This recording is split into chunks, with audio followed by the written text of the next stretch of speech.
Brooklyn fragrance lover. Brooklyn fragrance lover. Brooklyn fragrance lover. Brooklyn fragrance lover.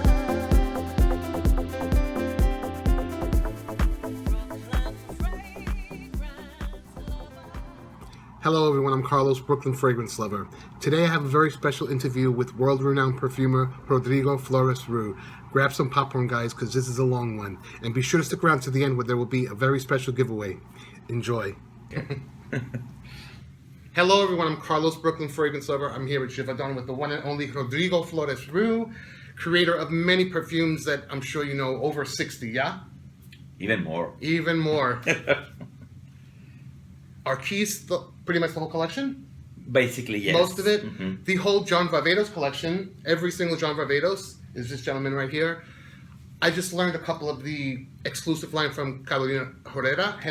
Confidential Herrera, Oh, yeah. Mhm. I have one on the tuberose, what's it called? Herrera tuberose. Glorious. I mean, that's exactly what I said to you, right? Yes. So how are you today? I'm very good. Happy to have you finally here. We have rescheduled a lot, and I'm very Yes. very sorry. It but happens. It's you okay. know, We're finally here and doing it. perfume is hectic. That's why it's fun. You know, so. Absolutely. So what was that moment in your life that you said, I want to be a perfumer for the rest of my life? Well, I like saying it's a calling. Make your numbers. I am 48 years old. By the age of 13, I knew I wanted to make perfume. And this came in a kind of a combination of things, but particularly because I have a very good friend, Matilde, who has a fantastic collection of perfume bottles. And I wanted to, and since we were kids, so we would play with them, we would arrange them in sizes, in brands, etc. And I found them absolutely beautiful. So I said, I'm going to compete with you and start Wow. a collection as well. She was very welcoming of the concept, not a problem. And so I started asking, everybody, the teachers, the grandmothers of the friends, my own grandparents, if you want your perfume, give me the bottle. So I started accumulating. There's an accumulation. That's I pretty do interesting. live around a collection of perfume bottles, which is gigantic, both in Mexico City, where I'm from, and here in New York City. And so I love them as objects, but then I started smelling and understanding that there was things in common, things happening. You could group them. There was clearly something that were very fresh and citrusy. There were things that were very ominous and dark. And so I understood that. In my family, there's always conversations about perfume. My two grandmothers loved them. So did my grandparents. My father is somebody who will not step out of his house right? without wearing. Does he have a signature something. scent or? He changes a little bit. Lately, he's very Barbados. But when I was a kid, Of course, you gotta wear your stuff, Yeah. your work. when I was a kid, it was Aramis. Aramis, So, yes. so that was I that was think every that was guy the thing. back then wore Yeah. Aramis. And my mother loved it, so it was kind of a shared taste. And so there's kind of a little bit of perfume in our veins. My grandfather, my mother's father, was Provençal. He was born in Provence, so I think there's also something there. Wow. In a place called Digne, where around is the country of lavender. So. Wow. So maybe there's also something there, but I fell in love with plants, and I fell in love with plants through the love of perfume. This is in the early '80s, so at that time there was not a lot of books. Of course, there was the internet was not there, so I started reading about perfumes via the encyclopedias and any encyclopedia, let's say Encyclopedia Britannica. They would focus a lot in the raw materials. Okay. So then I got interested in perfumes. That took me then to study biology. I am a biologist. I did not finish the studies in the National University in Mexico because then I applied to go to the school in France. I am an alumni of ISIPCA, the International Superior Institute of Perfumery, Cosmetics and Flavorings of Versailles. How long is the? When I went, this is in the very early. Well, actually, I that is not true. It was I started in 1989, just after the bicentennial of the French Revolution. When I started, it was the studies were over 2 years. Okay. Now it expanded to 3 years. Yeah. So I left in 1991, an interesting time because that year, that season, was the merge of Givaudan and Roux, two great houses. I had interned at Givaudan some months before. It was around the end of the Gulf War. Imagine. Wow. I'm dating myself. And my my mentor, the director of my internship at Givaudan, somebody by the name of Jean-Claude Elena. Wow. So I always kind of brag about it a little bit because Jean-Claude took me under his arm as to be the student he selected from the CICA. We were 16, and you were supposed to send letters and get yourself your place, Yes, yes. for 3 months. So it was February, March, and April, and in Paris. So I worked under him. I compounded some of his formulas. That was part of the deal. But at the same time, he would ask you, what are you interested in? I was actually very interested in rose. At that time, in rose, for many aspects, I wanted also to invent a rose perfume for men. It was not accomplished at the end, but anyway, it was fun. And at the same time,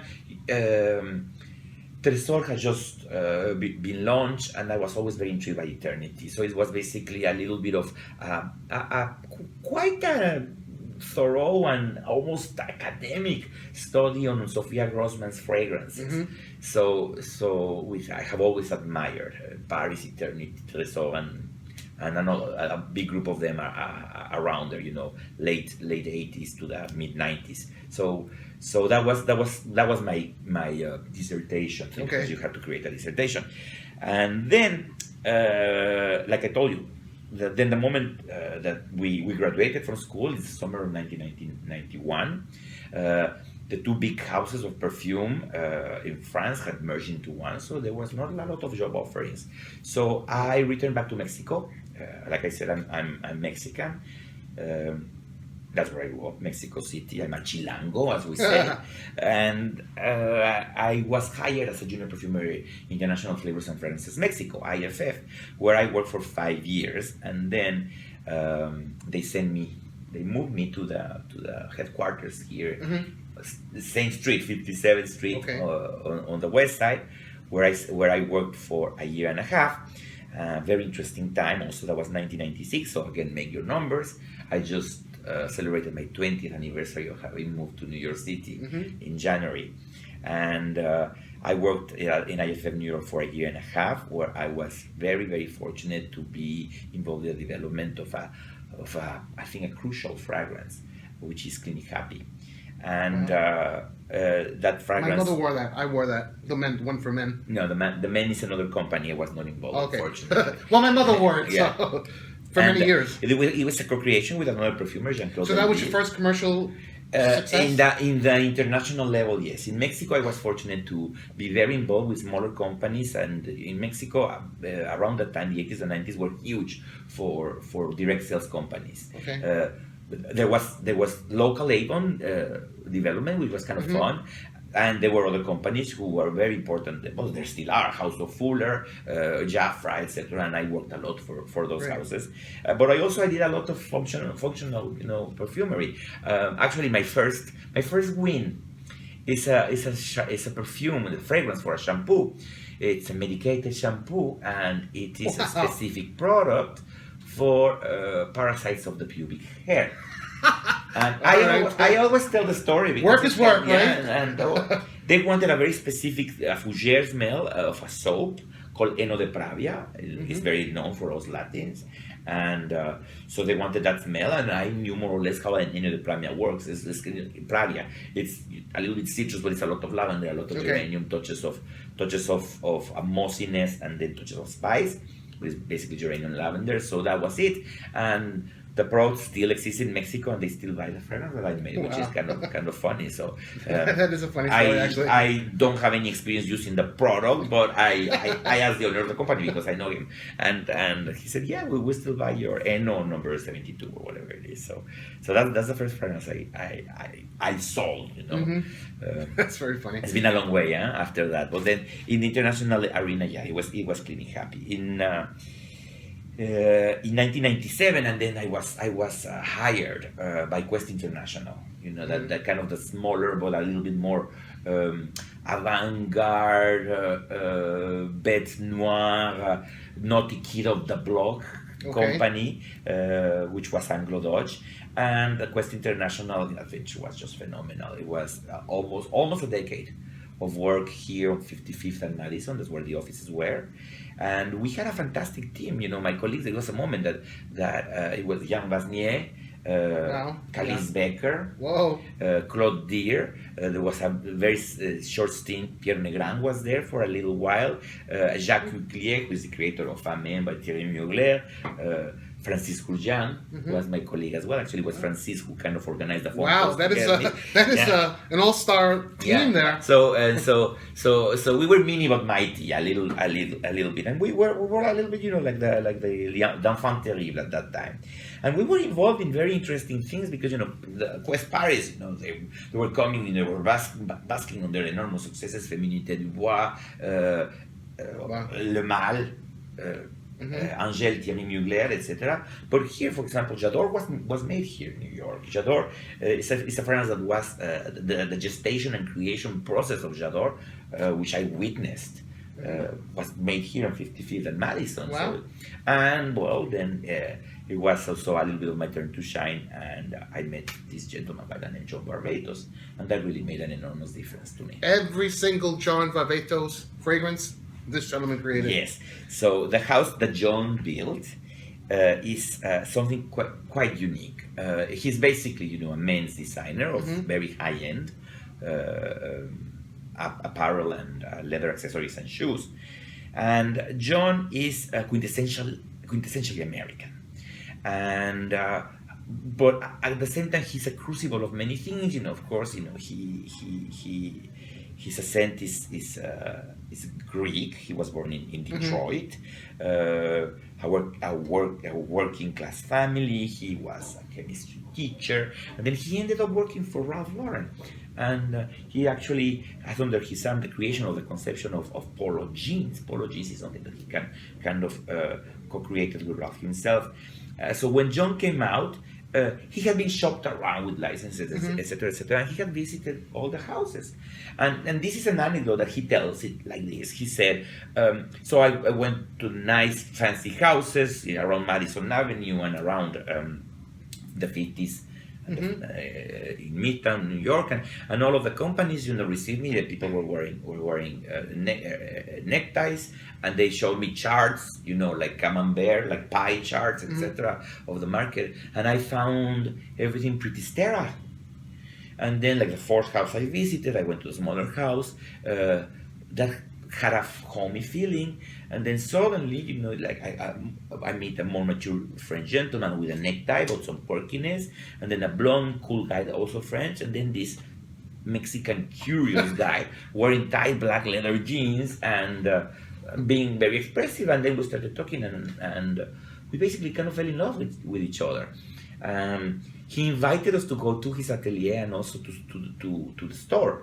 At that time, his first store was in Mercer Street in Soho. Now he moved like 2 blocks down, etc. But it was the first one was and he invited us, and I actually kind of stayed a while in the store and see how how it worked to do the retail for that kind of expensive special stuff.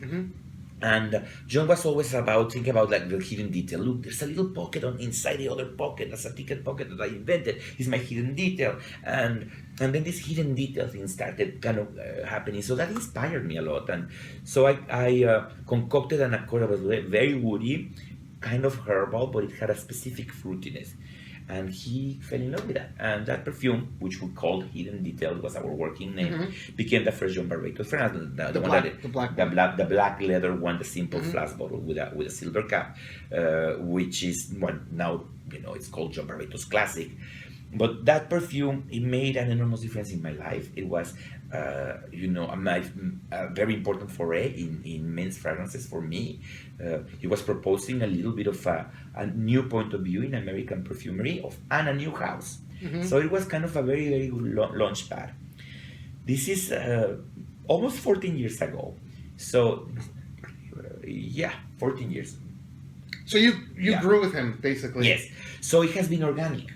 And he is definitely a person who has a lot of opinion. He's very smart and he knows what he wants, and he's also a little bit of I'll know it when I see it kind of thing. But at the same time, he refers to me as an opinion. What would you do here? What is next? Is he strongly involved in the Very, in the very, creation very of the much. fragrance? The John Barbatos brand itself has gone through a couple of owners of the license, Okay. because it is a license. However, in the fragrance development, there's a moment that I see him every week, and sometimes the going gets rough. It's not like everything is wine and roses. Yes. There's sometimes is the thorns of the roses and stale beer, and. But he defers to me like, okay, we did this for artisan. What would be next? One day, for example, said, this is the moment you need to launch patchouli fragrance, and he was like, well, that's kind of hip. It's there.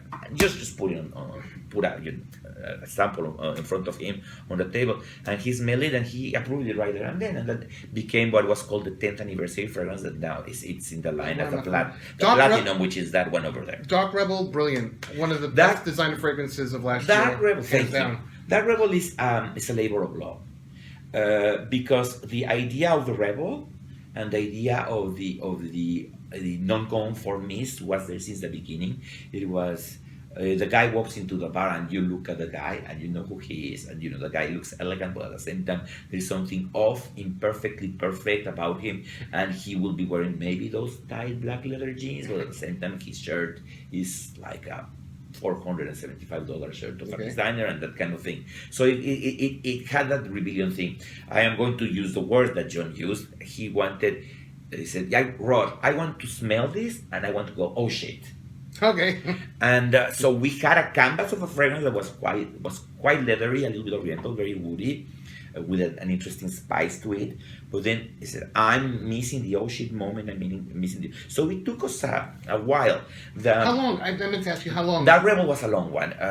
Because we were really taking a lot of care in that perfume. The license belongs to Elizabeth Arden, and at that time, and I do have to give public credit to a gentleman and a friend and somebody who is a guiding light in many of my perfumes, thank God, which is my friend Art Spiro. And Art very keen nose and very observant of what's out there, and with a commercial but at the same time with a creative thing. He was in charge of fragrance development at Arden at that given moment. So with Art, we kind of struggled a little bit with this one because John wanted it to be out there. He had ideas about the bottle. Those things are also shared. When this kind of commitment but at the same time unusual thing of a brand working with one perfumer is quite unorthodox, with one perfumer. There's the moment, you read people's minds, you finish people's sentences, not only with the designer, with John himself, or he doing to me, but doing that with me, but also with my evaluator here in Givaudan, my lab tech, Guy Dufresne. He will be like, oh, we're working on that fragrance. The fragrance was called, was something really literal. I think it was called Tobacco and Leather. Okay. It had to have a little bit of a cigar feeling. It had the code of the new James Dean, but it also had a little bit of the Harley Davidson guy. It had a little bit of the Tom of Finland guy. It had these things of a rebellious kind of shiny, Dark Rebel. Dark Rebel. Okay. Dark Rebel. Okay.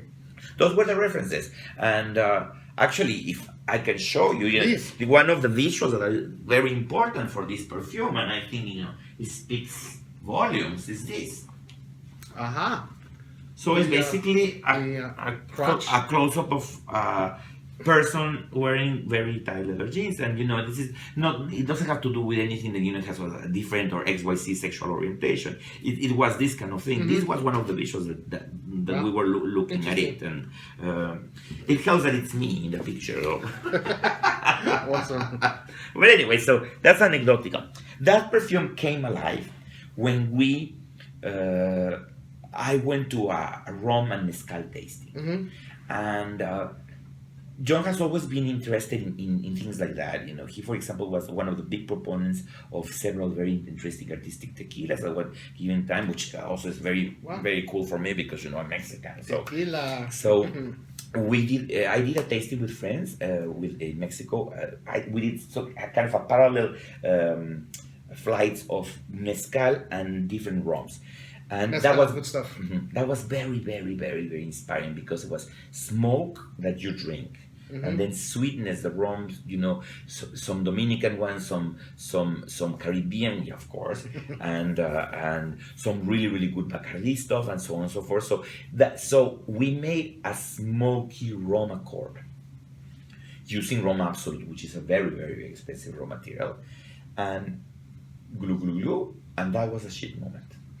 The eureka and shit, you reached the man, shit moment what also. happened here? And I remember that the fragrance was very solid already, but it needed that factor, Take it over the and top.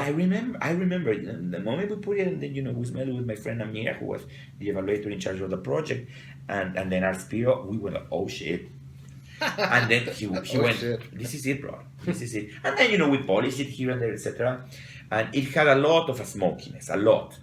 And I started getting a little bit afraid of that, so I started toning it down. They would make me come back every single time, both Art and John himself. And we went on that kind of, taming the shrew for over a month. And then there's a moment that Amira said, stop it. Sorry, stop it. And it Let's was stay there, and this is it. Is it doing well, the fragrance? Very well. The fragrance flies from the counter. I know this as a fact from the store and then from A lot of my fellow reviewers also gave it high marks. They really loved it. It got a, I'm sorry, very good reception. The fragrance is also extremely masculine and is very noticeable. It has power. And people like that it has that sensuality that is very raw. So I think people understood what was happening. Yeah, it was. I was definitely a fan. Great name too. It was a finding. Yeah. And there's going to be something very soon coming in a little bit of the same mythology for John. Or another one. That you will see. We just had Artisan Blue. But that's another story because what happened with Artisan. Artisan was the third perfume, and that is the one that has a wicker I own it. in the beige color, which is basically a very, very personal approach to mandarin and tangerine. Okay.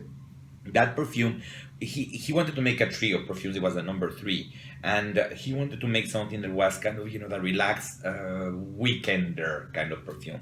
Open the windows of your car while you're going to his house in the lake, and at the same time, I really wanted to make a little bit foray of John Barbatos into a very citrus environment. So we came up with it's a very simple perfume. It's not a complex perfume, but at the same time, it's so beautiful, because it's basically a tangerine mandarin story, a little bit of ginger and touches of florality, and then a very nice abstract woodiness and muskiness in the back. The formula is not. So that grew into a whole. So that chain of flankers. it became a little bit of the other lifestyle. It's not the brooding leather jacket, striped suit with an interesting scarf that is the John Barbatos guy going out of town. This is the John Barbatos guy that wears the crumpled but cool linen shirt, and he will be wearing these fabulous $700 leather sandals from John as well. And I love his Converse that he did. that's very cool. Yeah, we actually made a France inspiring that line as well, but that didn't do very well, unfortunately, because when you kind of steer the brand away, etc., for a specific look, sometimes things don't happen. Yeah. But that was a cool perfume. Sometimes it was doesn't. Star USA. I'm not familiar with It came in a cartridge. It was a little bit different, but anyway. So Artisan became like a third expression of an olfactive and I don't like really the word lifestyle, but it's more or less like that. It's kind of this brand covers a couple of lifestyles, and this is responding to that. And then it spawned very, very, very early after that. They wanted a little bit of the Artisan by night, so it was black Artisan, one with a beautiful lacquer bottle, but with a wicker. And then John is also very connected to Italy.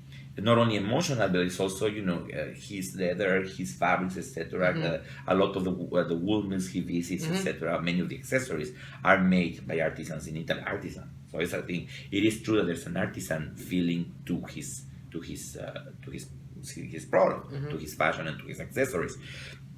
So he said, okay, what would artisan be instead of being in Mexico with your piñatas and your Mandarin, because that was the story, or me, with my window in upstate New York. What would artisan be if we take it maybe to Tuscany, one of these trips that I have to do in order to find new fabrics, etc., etc. And I am very connected to Tuscany as well. I love art history, and the specific artistry of the Florentine Renaissance is something that vibrates very close to me. So I made an accord that was very almost old-fashioned in a fougere style, very aromatic, but I also wanted to use a lot of the aromatics that are used in gin. And this is something that we have revisited with John Barbatos a couple of times. The juniper, berry, angelica, this and that. He always loved, for example, in Bombay Sapphire, they put all the botanicals on the side. He always loved that. And actually, in the classic, in the one with the black leather, the ingredients a la Bombay Sapphire, they are engraved in the leather. If you look carefully, I'll show you. They're right there. And so in this one, so I approached this a la Mediterranean, a la Tuscan. So I thought about olive trees, but at the same time I thought about lavender, rosemary, thyme, juniper, angelica, and so on. So I made this very basil, important there, basil. And then did a mossiness with a little bit of patchouli, and then I took a little bit of the Mandarin accord of the original artisan and I put it on top, and it has become a little bit of the DNA of these perfumes. So I deconstructed that Mandarin feeling, this wet, lush Mandarin, juicy, and put it on top of that, and that became this guy, artisan doesn't matter, artisan blue. And this perfume, people just go, actually it's not artisan blue, it's artisan aqua, which is the one with a regular wicker. Yes. And then that one begat this one. In this one, what we did is that we added a little bit of a cologne feeling to it, but at the same time, the guy that is maybe in Tuscany looking for a fantastic bottle of Chianti, in this particular case, he's off the coast in a yacht. Everything has a story. Everything has some kind of meaning behind it. So here, we worked on an aquatic accord, which became really wonderful, and we played with also interesting green notes. A little bit of a violet leaf feeling to it, but here what we played, and maybe something Mexican that I always have thought about. There's a chayote accord, and people look at me like, come on, no. Chayotes have a very, very, very delicate green fragrance. My mother would cook that for me when I was a kid, and I have always loved them. In fact, when we were kids. My brother Ernesto, my sister Maria, and I, we would fight in the inside of the flesh of the chayote. There is this big seed, which is a little bit slimy. We call it la pepita, and it's a delicacy. It's just delicious. It's I would never eat that. You're supposed to eat it. You threw them away. No, it's the best part. I've been throwing them away. You literally threw the baby with the water. Yeah. So we would fight for the pepita. They were delicious. And I always thought, I think a chayote is also beautiful to look at, and it's very nice to touch, and it has a very nice smell, etc. So I made a little bit of investigation, and yes, there is a specific kind of green notes in a chayote. So I created a little bit of a chayote accord. Art Spiro loved the idea because he knows chayotes. He's a gardener, so he said that why don't we use chayote? Because I wanted a little bit of somehow of a vegetable green note there that could be interesting. I'd love to smell some other people have edamames, and some other people think about wasabi. That's okay. It's Japanese is wonderful. I'm Mexican. Why not bring my Mexican things? Which is something I always say, and allow me to say this.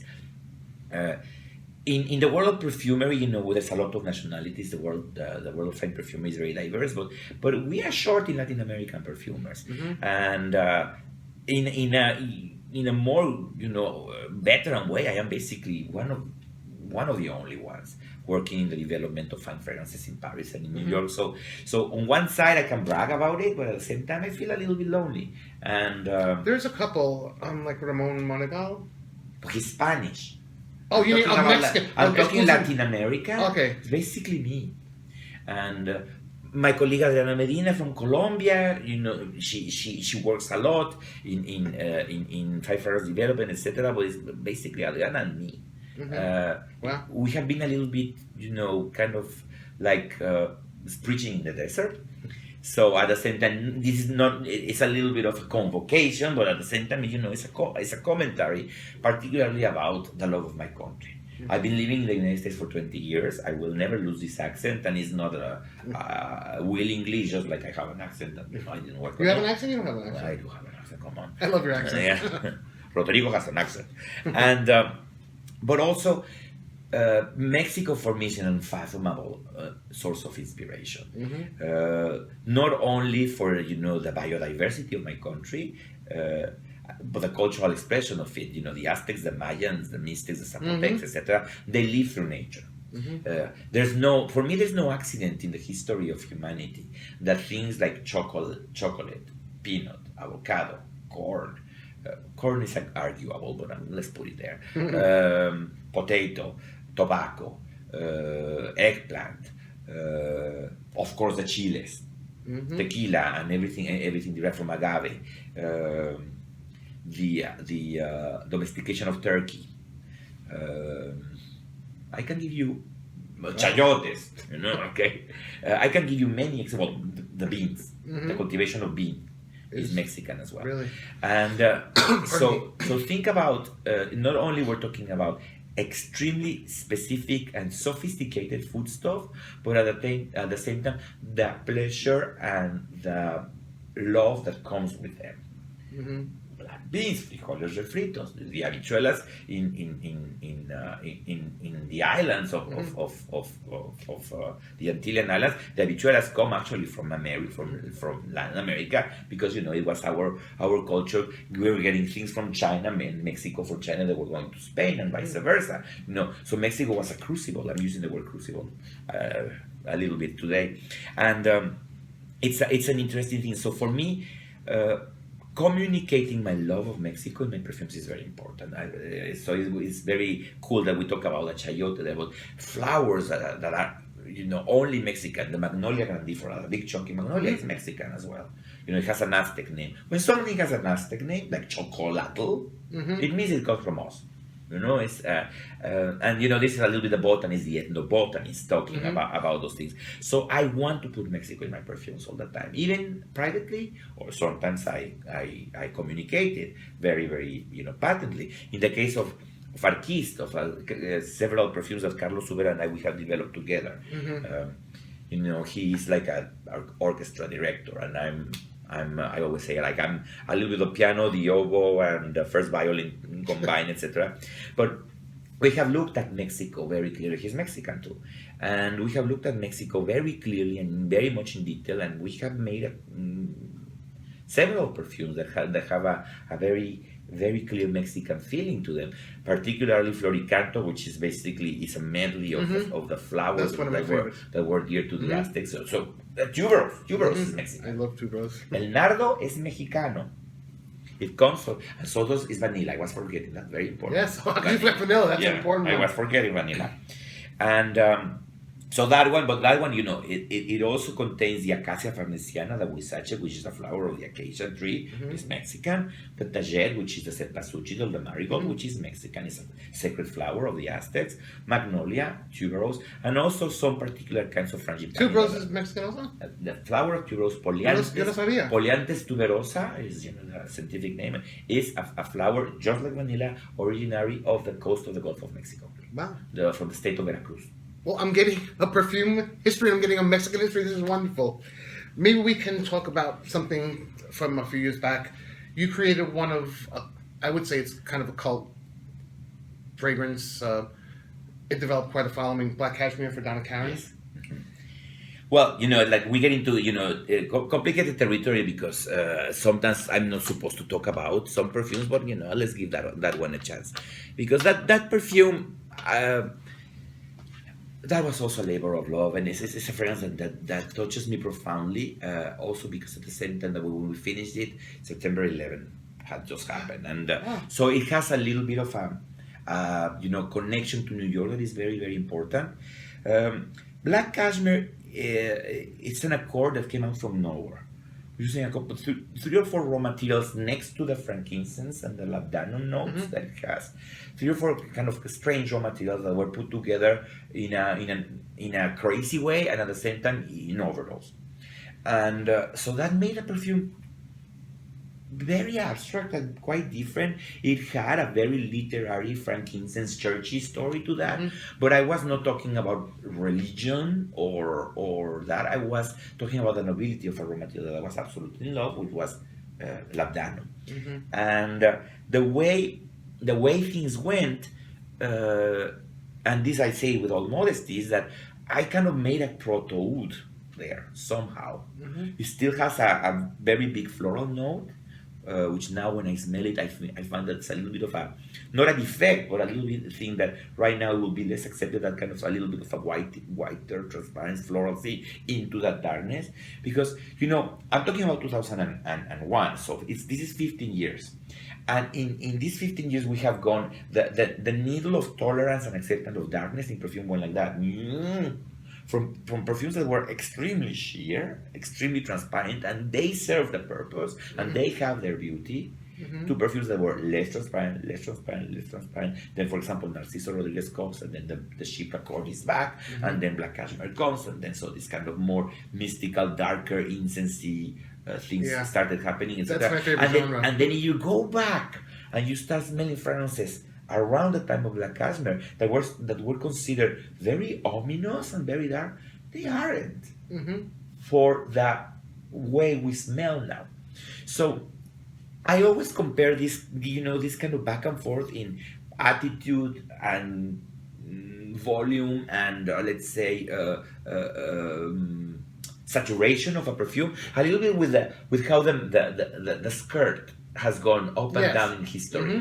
It was to the floor, then a hint of an ankle, and that would drive men crazy. And then to Iggy in the 60s, it was like basically non-existent.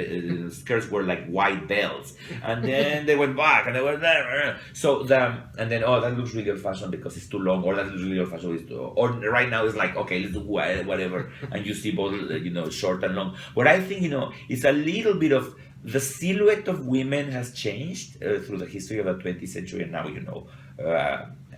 15 years of the 21st century. And I think the silhouette of perfume has also, I'm not saying it reflects the fashion silhouette at all. I'm saying that there has been also a silhouette that has evolved, and perfumes that were considered very, very, very big, etc., that became like an old-fashioned because the density, now density, for example, comes from a lot of food stuff, a lot of caramel, etc. But then we are trying to look at the darkness, so animalic notes are coming back. Now it's very, very easy to put 10% of patchouli in a perfume and have it been accepted by everyone. At the time of Black Cashmere, we were dosing patchouli at 1 gram, 2 grams, 3 grams, and it was like, oh my God, like you're putting patchouli back in a perfume. So yes, that perfume. Still, my father also says that's the best perfume you ever made. He said, okay, come on, give me a break. It's been 15 years. It's like I do like to say that in like the song that the best is yet to come. I hope so. So is the stone bottle Black Cashmere different than the cylinder bottle Black Cashmere, or is it the same? It's supposed to be the same thing. I don't have more knowledge about that. The last time I smelled the cylinder, it smelled quite nice. Like once you create a perfume, if companies need to reformulate for any reasons because of any regulations, do they come back to you or they do that on their own? I do some, no, meaning they come back to Givaudan, of course. For example, there's an Ifra moment. It's like, that conversation is actually a tough one. But anyway, no, they come back to us because, we have to reformulate. Unfortunately, I have to say very transparently, perfumes, sometimes require reformulations for many, many reasons. I have a question for you. But let's not get out there because that's tricky territory. And it's not. It's a simple one. Yeah. It's actually I posted a link at my Facebook group, Peace Love Perfume, and I asked some questions they would like me to ask you. One of them was has the IFRA regulations stunted your creativity or made you have to be more creative? Well, it's, and also that I have to say IFRA is a little bit of a moving target. So of course you have to be observant, 100%. Carefully, looking at what happens in the IFRA themes. But yeah, IFRA makes you be very astucious and very witty with the way you formulate. That's for sure. Do I hate Ifra? Yes, with a capital H, and I can say it like that. And please, publish this. I'm your Facebook friend. I know a lot of your hates, but we won't talk about them here. We share one in common, but we won't go there. But it's like, well, hate is a strong word, huh? Dislike, excuse me. Yes, you're right. You're absolutely right. Well, I dislike kale. That I like kale. I hate kale. Kale's great. Kale chips? It's horrible. Horrible. And you're a marketing victim. Why are you going to pay $17 for that? That's another conversation, but I hate kale. And speaking of food, and I meant to ask you when you were talking about Mexico, I've never had mole sauce. Shame on you. You got it before I go. We recommend somewhere where I can get a good mole sauce. Yeah, Maybe you make me one day. Well, no, I'm not a cook. I'm a cook. I'm an eater. Talking about mole, just another little plug for Arquist. Another fantastic perfume we made on, and it's also, clearly Mexican inspired. It's a perfume that he called Anima Dulcis. Mm-hmm. And basically, it was a fantasy about the ingredients of the recipe of mole that we use in that perfume. So you have the dried cocoa and chocolate story, you have the cumin, you have the oregano, you have the cinnamon, the clove, the sesame, very important because you sprinkle it at the end. Well, how about this? Maybe you have a good recipe so I can make it and try it. Well, I don't have one, but I can get you one. It's a lot of work because if you want to be very, very authentic, thorough and authentic, you really have to grind a lot of seeds and stuff. Huh? Or maybe I'll get that restaurant anyway. There's good ones here in Mexico, in Mexican restaurants here in New York. Oh, sure. Well, thank you so much for your time. That's it. This was brilliant. Maybe you'll show me around a little bit. Yes, of course. So, I'll show you around. Thank you, sir. Appreciate it. My pleasure, Carlos. Great having you here. Rodrigo Flores-Roux. So it looks very aseptic, etc. But this is where good perfumes are made. Interesting. See if I done. Okay. Wow, that was a lot of fun. Thanks to the generosity of Rodrigo, we are offering one lucky subscriber a chance to win a full bottle of any John Varvatos of your choice. All you have to do is subscribe to Brooklyn Fragrance Lover, like and share this video, then leave one comment down below with what you found most interesting about this interview. This draw is US only, so please state that you are in the US when you comment. I hope you enjoyed, hope you all are well, and I'll see you soon. Take care.